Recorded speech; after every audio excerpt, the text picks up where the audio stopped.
रात को 10:30 बजे सरिता के फ़ोन पर घंटी बजी। अपने बिस्तर में अंगड़ाई लेते हुए सरिता ने फ़ोन पिक किया। क्या कर रही हो जानू? जतिन ने कहा। इतनी देर बाद फ़ोन करते हो? मैं कब से तुम्हारे फ़ोन का इंतज़ार कर रही थी, कहते हुए सरिता व्हाट्सएप पर रिप्लाई। मोबाइल पर सरिता की अंगड़ाई देखते हुए जतिन ने फ्लाइंग किस किया। क्या बात है, आज बड़ा प्यार जता रहे हो। मुझे चैन से जीने दोगे भी या नहीं? मेरा तो वैसे ही तुमने नींद, चैन, करार सब छीन लिया है, कहते हुए वह मुस्कुराई।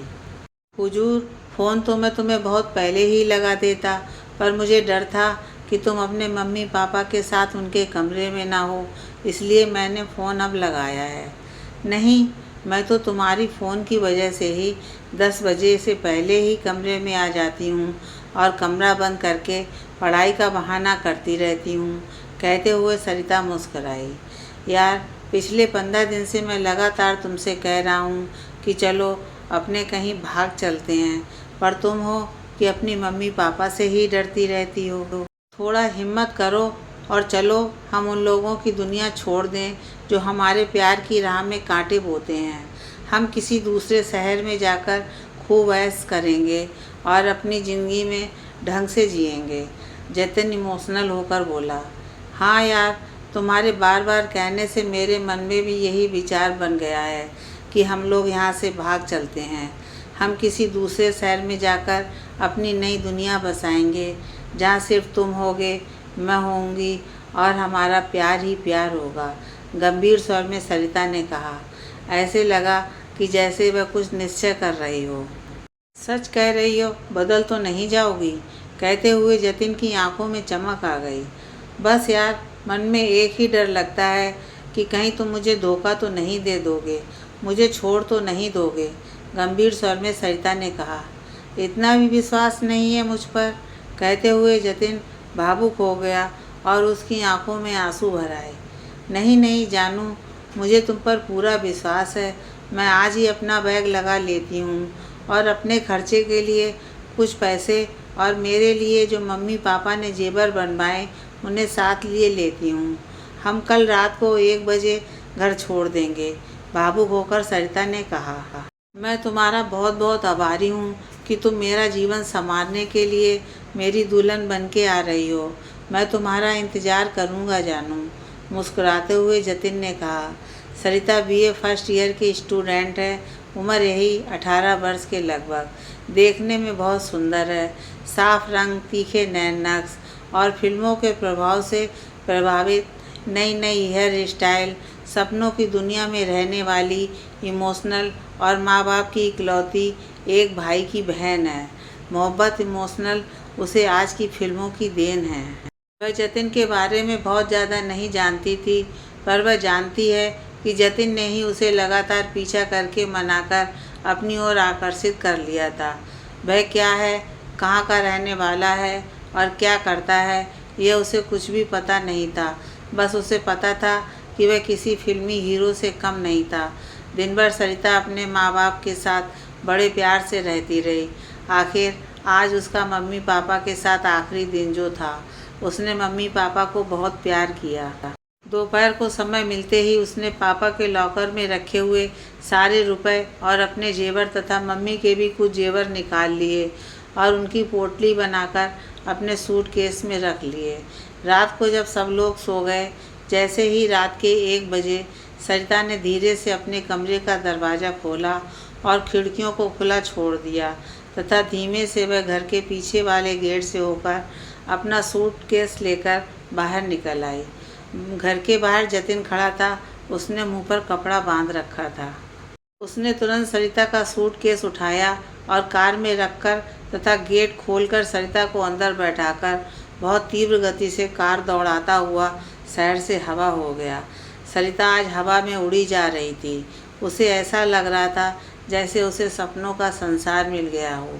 वह जतिन के कंधे से सर लगाकर बैठी थी और दोनों में ढेर सारी प्यार की इमोशनल बातें होती जा रही थीं। सुबह होते ही वह लोग राजस्थान के धौलपुर शहर में पहुंच चुके थे। जतिन ने कार बाहरी इलाके के रोड से दूर बने एक मकान के सामने रोक दी। घर में ताला लगा था। जतिन ने अपनी जेब से चाबी निकाली और घर का ताला खोल दिया। अरे, तुमने पहले से ही मकान बुक कर रखा था और चाबी भी तुम्हारे पास है। क्या बात है जतिन, बहुत ही स्मार्ट हो गए हो। हाँ जानू, तुम्हारे प्यार में मैं सच्ची बहुत ही स्मार्ट हो गया हूँ। कहते हुए कार से अपना सामान उठाकर वे दोनों घर के दरवाजे पर पहुँचे और दोनों घर के अंदर चले गए। घर बहुत अच्छी तरीके से सजा था। उसके घर में सुख सुविधा की सारी चीज़ें पहले से ही मौजूद थीं।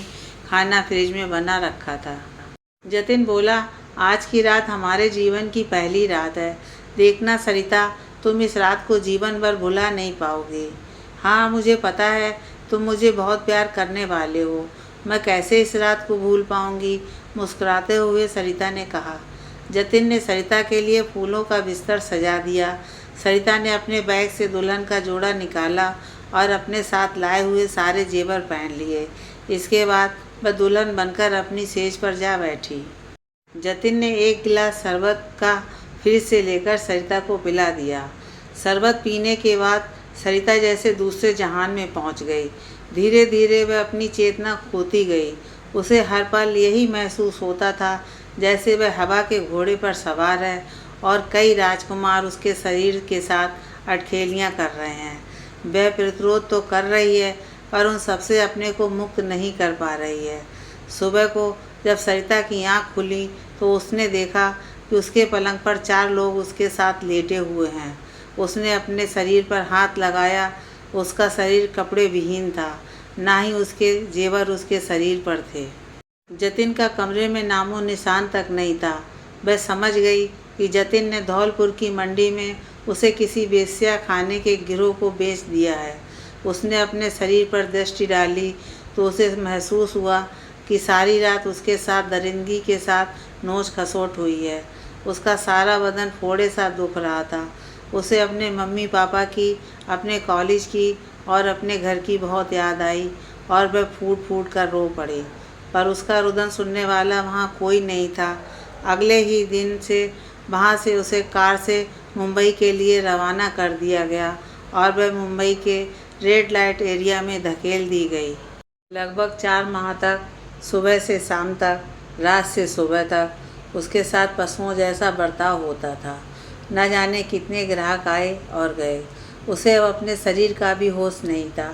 एक दिन जब वह एक ग्राहक के साथ जुहू बीच पर गई थी तो सीबीआई के रेड में वह पकड़ गई और उसे जेल भेज दिया गया। वहाँ पर उसने अपनी आप बीती सुनाई और अपने घर का पता दिया तथा अपने पिता का फ़ोन नंबर भी दिया। सरिता के घर वालों से जब उसकी बात कराई तो सरिता के पिता और माताजी ने उससे स्पष्ट कह दिया कि अब उनके घर में उसकी कोई जगह नहीं है। उन्होंने सब लोगों को बता दिया है कि सरिता जंगल में इस तालाब के किनारे घूमने गई थी और वहाँ तालाब में गिरकर डूब गई। उसे मगरमच्छ खा गया है। सरिता अपनी ज़िंदगी से बुरी तरह से निराश हो गई थी। उसने मन में सोच लिया था कि इस नर्क की ज़िंदगी से तो अच्छा है कि वह मौत को गले लगा ले। सीबीआई अफसर मिस्टर मल्होत्रा लगभग 59 साल के व्यक्ति थे। उन्हें सरिता की दिमागी हालत का अंदाज़ा हो गया था। उन्होंने सरिता से कहा, क्या तुम अपने माँ बाप के बगैर भी अपनी पुरानी पहचान को खोकर एक नई ज़िंदगी शुरू करना चाहती हो, जहाँ सेक्स का गंदा वातावरण नहीं होगा? सरिता ने आशापूर्ण तथा प्रश्नवाचक निगाहों से उनकी ओर देखा। मल्होत्रा जी ने कहा, दिल्ली में एक बड़ी कंपनी है जिसके मालिक से मेरी पहचान है। मैं उनसे कहकर तुम्हारे लिए तुम्हारी योग्यता के हिसाब से एक नौकरी की व्यवस्था करवा दूंगा और तुम्हारे रहने के लिए यंग वुमेन क्रिश्चियन एसोसिएशन के हॉस्टल में व्यवस्था करवा दूंगा। बेटी, तुम वहाँ पर एक नई ज़िंदगी शुरू कर सकती हो जिसमें ना तो सेक्स के दलालों का दखल होगा और ना ही तुम्हारे माँ बाप की तुम्हें तिरस्कार से देखने वाली नज़रें। सरिता ने नई उम्मीद से सिर हिलाकर स्वीकृति दी और मल्होत्रा जी ने अपना वादा निभाया। सरिता दिल्ली चली गई और उसने नई ज़िंदगी शुरू कर दी। आज इस घटना को लगभग 15 वर्ष बीत चुके हैं। सरिता आज उसी कंपनी में एक अच्छे पद पर कार्यरत है। अब उसे अपने माँ बाप और स्वार्थी पुरुष जाति से कोई मोह नहीं है। वह अपना अधिकतर समय नौकरी और समाज सेवा में बिताती है और सुकून भरा प्रतिष्ठित जीवन जी रही है।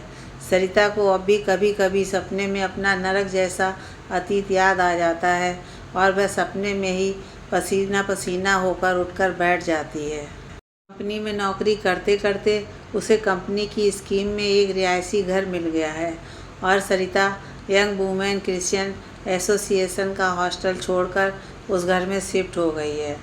सुबह सुबह जल्दी ऑफिस निकल जाती है। अब वह सबसे पहले फैक्ट्री के ऑफिस पहुंच जाती है। वहां पर अपने सब ऑर्डिनेट्स के साथ उस दिन के आगे का प्रोग्राम डिस्कस करती है और सद्भावना के वातावरण में अपने दिए गए उत्पादन कार्य के टारगेट को समय पर पूरा कर लेती है। मैनेजमेंट उसकी कार्य क्षमता से बहुत खुश रहता है। सरिता के पड़ोस में ही एक और परिवार रहता है। उसकी पड़ोसन अंजना एक 35 वर्षीय महिला है जिसका पति राजेश सरिता के ऑफिस में एक छोटे पद पर कार्यरत है। राजेश और अंजना पास के शहर मुरादाबाद के रहने वाले हैं। दोनों के मध्य कॉलेज के दिनों से ही प्यार था, पर विजातीय होने के कारण दोनों के माँ बाप नहीं चाहते थे कि उन दोनों का विवाह हो। राजेश और अंजना दोनों ही अपने माँ बाप को बहुत प्यार करते थे। उनकी सहमति के बिना उन दोनों ने निश्चय किया कि वे अपने परिवार की सहमति के बिना कभी विवाह नहीं करेंगे। राजेश 15 साल तक अपनी बात पर और अपने प्राण पर अडिग रहा और अंजना भी इतने ही साल तक उसका साथ निभाती रही। वह दोनों कभी कभी ही मुश्किल से मिल पाते थे, पर उनका इतना ही मिलना एक दूसरे को इतना सहारा देता था कि 15 वर्ष कब गुजर गए पता ही नहीं चला। इन 15 वर्षों में उन दोनों के छोटे भाई बहनों के विवाह हो गए और बच्चे भी हो गए। राजेश का अंजना के प्रति असीम समर्पण देखकर राजेश के पिता और माता को अपनी भूल का एहसास हुआ और उन्होंने अपनी जिद छोड़ दी। वह दोनों विजातीय अंजना के पिता के घर जा पहुँचे और हाथ जोड़कर उन्होंने अपने बेटे के लिए अंजना का हाथ मांग लिया। 15 साल से अंजना के विवाह के लिए परेशान उसके माता पिता ने तुरंत हामी भर दी और दोनों परिवारों की सहमति से अंततः राजेश और अंजना प्रणय बंधन में बंध गए। विवाह के 1 वर्ष बाद उनके यहाँ एक बेटी का जन्म हुआ। फूल सी बेटी को पाकर अंजना और राजेश की खुशी कई गुना बढ़ गई। उन्होंने अपनी बेटी का नाम जेनी रखा। अंजना शाम के समय थोड़ा सा समय निकालकर अपनी बेटी जेनी को लेकर सरिता के घर आती जाती रहती थी। दोनों में अच्छी दोस्ती भी हो गई थी। अंजना की बेटी जेनी भी सरिता से बहुत हिल मिल गई थी।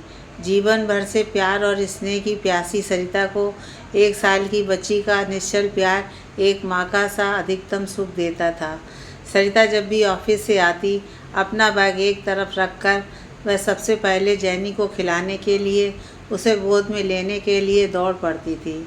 सरिता को जब भी समय मिलता है लौटते समय बाजार से जेनी के लिए ममता से भरकर कोई छोटा मोटा खिलौना या अन्य कोई उपहार अवश्य ले आती थी। अंजना को कभी कभी सरिता के किए गए एहसान बाहर से लगने लगते, पर सरिता का निश्चल स्नेह उसे सरिता को कुछ भी कहने से एकदम रोक देता था। सरिता का पुरुषों के प्रति शंका का स्वभाव उसे किसी भी हालत में अंजना के पति से बात करने में और मिलने में एक अवरोध का कार्य करता था। राजेश भी सरिता का बहुत सम्मान करता था। अपनी फैक्ट्री और ऑफिस में कार्य करने वाले सभी लोगों पर और राजेश पर भी उसकी कार्य कुशलता का बहुत बड़ा प्रभाव था। अंजना के स्वभाव कुछ दिनों से थोड़ा नरम गरम बना रहता था। राजेश और अंजना खुशी के संसार में ही मुक्त पंछियों की भांति उड़ते रहते थे, पर अंजना का वजन धीरे धीरे कम होता और उसकी तबीयत खराब होना राजेश को बहुत चिंतित करते रहते थे। खुशी में डूबी अंजना को इन बातों की कोई परवाह नहीं थी। बसंत खत्म होने को था और होली सर पर आ गई थी। तभी अचानक एक दिन शाम को अंजना चक्कर खाकर अपने आंगन में गिर पड़ी और उसे चोट भी लग गई। उसकी बेटी जेनी तेज तेज रो रही थी। तभी सरिता का ऑफिस से घर आना हुआ। ताला खोलकर उसने बैग अंदर रखा, तभी उसे पड़ोस में जेनी के सिसक कर रोने की आवाज़ आई। इससे पहले ऐसा कभी नहीं हुआ था। सरिता अपना दरवाज़ा खुला छोड़ तेज़ी से अंजना के घर की ओर दौड़ी और उसने जेनी को उठाकर अपने गले से लगा लिया। जेनी ने हाथ के इशारे से बताया कि उसकी मम्मी माँ कमरे की देहरी पर बेहोश पड़े हैं। सरिता ने अंजना के मुंह के ऊपर पानी के छींटे मारे और उसे होश में लाकर बिस्तर पर लिटाया। तब तक राजेश भी ऑफिस से घर आ चुका था। राजेश अंजना की हालत देखकर बुरी तरह से घबरा गया।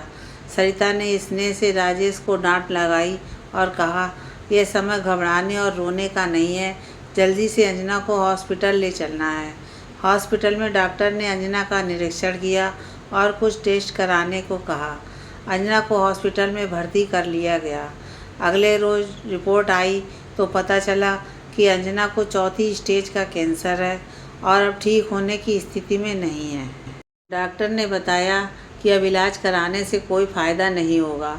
आप इन्हें घर ले जाएं और इनकी ठीक से देख रेख करते रहें ताकि अपना अंतिम समय सुख से अपनों के बीच व्यतीत कर सकें।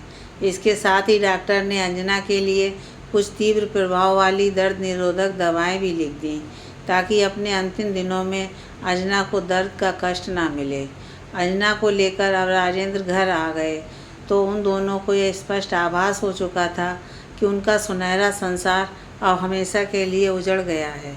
अंजना के पास लगभग 1 माह का समय था। उसकी हालत धीरे धीरे और ख़राब होती जा रही थी। सरिता कई बार ऑफिस से जल्दी घर आ जाती थी और जैनी को तो संभालती ही थी, साथ साथ ही अंजना का भी बहुत ध्यान रखती थी। जैसे दिए का तेल धीरे धीरे खत्म होता जाता है तो अंतिम समय पर उसकी लौ तेज हो जाती है, उसी तरह अंतिम समय अंजना पूरे होश में आ गई। उसने सरिता का हाथ पकड़ा और बोली, मेरे जाने के बाद तुम क्या मेरी बेटी का ध्यान रख सकोगी? ये मेरी और राजेश की प्यार की निशानी है, इसे अनाथ मत होने देना, इसका ध्यान रखना। इतना कहकर अंजना का सिर एक ओर लुढ़क गया। सरिता अपने मुंह से ना तो हाँ की और ना ही ना कह सकी। वह किंकर्तव्य विमूढ़ सी होकर बैठ गई। उसने राजेश को फ़ोन किया कि जल्दी से घर पर आ जाओ। राजेश अंजना के जाने से मानो पागल सा हो गया। वह जैनी को गले लगाकर घंटों रोता रहता था। कभी आंखों से आंसू निकलते थे, कभी खाली आंखों से आसमान ताका करता था। राजेश और अंजना के परिवार के सभी लोग आए थे। दोनों परिवार के लोगों ने राजेश को कहा कि वे जैनी को अपने साथ ले जाएंगे, पर राजेश ने दोनों परिवारों को दृढ़ता से मना कर दिया। थक हार कर उसके सारे रिश्तेदार अपने घर लौट गए। अब घर पर राजेश था और जैनी। राजेश अब जैनी के माँ और पिता दोनों का रोल अदा कर रहा था। जैनी के जागने पर और रोने पर वह एकदम अपने बिस्तर से उठ जाता और उसे गले लगाकर रुदन के स्वर में अनगढ़ लोरी सुनाता रहता था। राजेश दिन में नौकरी पर जाता था तो वह जैनी को क्रैश में छोड़ आता था और शाम को ऑफिस से लगभग दौड़ते हुए आते अपनी बेटी को गले से लगाकर घर में चला जाता था। सरिता यथासंभव जैनी की देख रेख करती रहती थी। उसका मन हमेशा ममता से भरा रहता और वह जैनी को माँ की तरह प्यार करती रहती थी। एक दिन आधी रात को जैनी चीख चीख कर रो रही थी और राजेश उसे गोदी में लिए निराश आंखों से इधर उधर ताक रहा था। सरिता की नींद जैनी के रोने से टूट गई। वह तुरंत उठी और भागकर राजेश के घर में पहुंच गई तथा राजेश से जैनी को अपनी गोद में ले लिया। सरिता की गोद में आकर जैनी सुकून की नींद में सो गई। सरिता बच्ची को लेकर अपने बिस्तर पर पहुंच गई और उसे अपने साथ ही सुला लिया। कई बार रात को जैनी को अपनी माँ की याद आती और वह अबोध बालिका ज़ोर ज़ोर से रोने लगती थी। राजेश भी उसके साथ डबडबाई आंखें लिए यहाँ से वहाँ तक घुमाता रहता था। सरिता की आँख तो मानो जैनी के रोने से ही एकदम खुल जाती थी और वह बच्ची को अपनी छाती से लगाकर अपने घर ले आती थी और अपने बिस्तर पर ही सुला लेती थी। ऑफिस में अत्यधिक कार्य करने से और रात को जैनी की देख रेख से सरिता का स्वास्थ्य गड़बड़ हो गया और उसने बिस्तर पकड़ लिया। डॉक्टर ने बताया कि उसे टाइफाइड हो गया था जो अब काफ़ी बिगड़ गया है तथा उसे 15 दिन तक केवल फलों के रस पर ही रहना पड़ेगा और रेस्ट भी करना पड़ेगा। बेबस सरिता अपने घर में बिस्तर पर लेटी रही। जैनी सरिता को घर देखकर अब क्रैच भी नहीं जाती थी। अगर ज़बरदस्ती भेजने की कोशिश की तो वह बहुत तेज़ रोने लगती थी। राजेश ने जैनी को सरिता के पास ही रखा। उसका मानना था कि जैनी का प्यार सरिता को ठीक होने में मनोवैज्ञानिक तौर पर मदद करेगा। राजेश ने अब ऑफिस जाना छोड़ दिया था। उसने 1 सप्ताह की छुट्टी ले ली थी और दिन रात सरिता की देख रेख कर रहा था। वह रात को सरिता के पलंग के पास नीचे ही लेट जाता था और कभी कभी कुर्सी पर ही उसकी सारी रात कट जाती थी। इसी तरह लगभग 8 दिन व्यतीत हो गए। सरिता धीरे धीरे रिकवर होने लगी। उसका स्वास्थ्य अब सामान्य होता जा रहा था। जैनी इन 8 दिनों में सरिता से इतनी हिलमिल गई थी कि जब राजेश ने जैनी को क्रेच में भेजना चाहा तो वह ना जाने की जिद करके बिलख बिलख कर रो पड़ी। इतनी अबोध बच्ची को रोते देखकर सरिता खुद भी रोने लगी और रोते हुए उसने बच्चे को उठाकर अपने गले से लगा लिया। सरिता जैनी को गोद में लेकर काफ़ी देर तक कुछ सोचती रही। फिर दृढ़ निश्चय के साथ वह राजेश के पास आई और उसने कहा, राजेश, क्या तुम मुझसे विवाह करोगे? यह विवाह मेरे लिए नहीं, सिर्फ मेरी जैनी के लिए है। राजेश अवाक सा सरिता के चेहरे की तरफ देखता रह गया। सरिता ने कहा, हाँ, और ना कहने से पहले मैं जो तुम्हें कह रही हूँ उसे ध्यान से सुनो। मैं जब क्लास 12th में थी तभी एक लड़के के प्यार में फंस गई थी। उसने मुझे धौलपुर ले जाकर दलालों को बेच दिया था। इसके बाद लगभग 1 साल मैं वेश्यावृत्ति के धंधे में रही। बड़ी मुश्किल से सीबीआई की मदद से उस दलदल से बाहर आई और सीबीआई ऑफिसर मल्होत्रा जी की कृपा से इस फैक्ट्री में नौकरी पा सकी। इस घटना को आज 15 साल हो गए हैं। मेरे मन में अभी तक पुरुष जाति के प्रति शंका और घृणा ही रही है। इसी वजह से मैं तुमसे भी आज तक बात नहीं कर पाई। अंजना ने मरते समय मुझसे ये वचन लेना चाहती थी कि मैं उसकी बेटी जैनी को अनाथ ना छोड़ूं। तुम्हारी निश्चल सेवा ने और जैनी के प्यार ने आज मुझे विवश कर दिया है कि मैं तुम्हें सारी हकीकत बताकर तुमसे विवाह का प्रस्ताव रखूं। राजेश ने गहरी सांस भरी और बोला, सरिता जी, आप जानती हैं कि मैं अंजना को बहुत प्यार करता था। उसके लिए मैंने 15 वर्ष तक विवाह भी नहीं किया था। अगर अंजना ने आपसे यही मांगा है तो इसकी इच्छा मेरे लिए ईश्वर के आदेश की तरह है। आपकी जैनी के प्रति ममता और स्नेह को मुझसे बेहतर कौन समझ सकता है। आपका अतीत कुछ भी रहा हो, पर आप वर्तमान में हमारी सारी फैक्ट्री के लिए श्रद्धा और राधा की तरह आदर के पात्र हैं। मैं अपना सर झुकाकर आपका विवाह प्रस्ताव ईश्वर के एक वरदान की तरह मानकर स्वीकार करता हूँ। आपका मुझ पर बहुत बड़ा एहसान होगा कि आप मुझे और मेरी अनाथ बेटी को सहारा देंगे। ये कहते हुए राजेश दोनों हाथ जोड़कर घुटने के बल बैठकर तेजी से रो पड़ा। सरिता जैनी को अपनी गोद में लिए थी, आगे बढ़ी और उसने जैनी के साथ साथ राजेश को भी अपने गले लगा लिया। जैनी और राजेश के साथ सरिता को रहते हुए आज लगभग 1 वर्ष हो चुका है। सरिता ने जैनी के लिए अपनी फैक्ट्री में ले जाने की विशिष्ट परमिशन प्राप्त कर ली है, जो किसी भी अन्य फैक्ट्री कर्मचारी को आज तक नहीं मिली थी। जैनी अब लगभग 3 साल की हो चुकी है। एक दिन राजेश ने सरिता से कहा, सरिता, मेरा बहुत मन है कि मैं आपके पैतृक घर को देखना चाहता हूँ। सरिता ने कहा, जिस रोज़ मैं अपने प्रेमी के साथ घर से भागी थी, उस दिन के बाद मैं आज तक उस घर की चौखट पर नहीं पहुँची और मेरे माँ बाप ने जब मेरे फ़ोन से बात की थी तो स्पष्ट कह दिया था कि उनके लिए मैं मर चुकी हूँ। ऐसे मेरा वहाँ जाना क्या उचित होगा? राजेश ने कहा, उन परिस्थितियों में किसी भी माँ बाप के लिए ऐसा कहना अस्वाभाविक नहीं है। उन्होंने वही किया जो यह कोई अन्य माँ बाप करते। सरिता, हमें एक बार अवश्य आपके घर आपके मम्मी पापा से मिलने जाना चाहिए। सरिता के मौन स्वीकृति के बाद राजेश, जैनी और सरिता तीनों सरिता की झांसी स्थित घर पर पहुँचे। लगभग 16 वर्षों के बाद अपने घर की देरी देखकर सरिता की आंखें अनजाने भाव से अश्रु वर्षा करने लगीं। सरिता के दरवाजे खटखटाने पर अंदर से उसके पिताजी बाहर आए। वह एकदम बूढ़े और क्रशकाय हो गए थे। उन्होंने पूछा, कौन है आप लोग?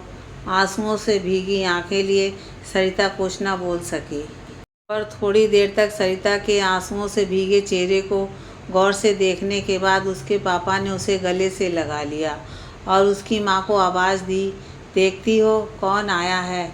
सरिता आई है। सरिता की बूढ़ी माँ लगभग भागती सी आई और सरिता को गले लगाकर ज़ोर ज़ोर से रो पड़ी। सरिता ने राजेश और जैनी का परिचय कराया। सरिता के पिता का घर इतने वर्षों के बाद आज अचानक खुशी से भर गया था। ऐसा लगता था जैसे 14 वर्ष का वनवास काटकर भगवान राम अयोध्या वापस आ गए हों। शाम को जब सरिता और राजेश घूमने जा रहे थे तो सरिता ने बताया कि वह राज जतिन का घर जिसने उसे धौलपुर में बेच दिया था। राजेश के मन में सरिता के साथ हुए अन्याय को याद करके क्रोध का जोर सा उठा और वह लपक कर उस घर का दरवाज़ा खटखटाकर अंदर पहुंच गया। उसके पीछे भागती भागती सरिता भी घर में घुसी। उन्होंने देखा मरणासन अवस्था में जतिन बिस्तर पर पड़ा था। उसका एक पाँव और एक हाथ नहीं था, दोनों कट गए थे और पास में ही उसका बूढ़ा बाप बैठा था। जतिन ने तुरंत सरिता को पहचान लिया और उठने की असफल कोशिश करने लगा। अपने इकलौते हाथ को उसने माथे से लगाकर उससे कहा, सरिता, मैंने तुम्हें बेचने का जो पाप किया था उसका फल मुझे यह मिला कि मुझे एड्स हो गया। ईश्वर को उससे भी तसल्ली नहीं हुई तो मेरा रोड एक्सीडेंट हो गया जिसे मैंने अपना एक हाथ और एक पैर गंवा दिया। एड्स के कारण मेरा शरीर प्रतिरोध क्षमता खो चुका है और डॉक्टर का कहना है कि मुश्किल से 1 या 2 दिन में मैं ये दुनिया छोड़ जाऊंगा। बस मेरी एक इच्छा थी कि मैं तुमसे क्षमा मांग लूं, तुम्हें नर्क में धकेलने के उस पाप के लिए जो आज की तारीख तक तुम्हारे परिवार से और ज़माने से छुपा रहा है, पर ईश्वर से नहीं। हो सके तो मुझे माफ़ कर दो ताकि मैं शांति से मर सकूं। घृणा से उसकी तरफ थूक कर बिना कुछ कहे सरिता राजेश का हाथ पकड़कर जैनी के साथ पार्क की तरफ निकल गई।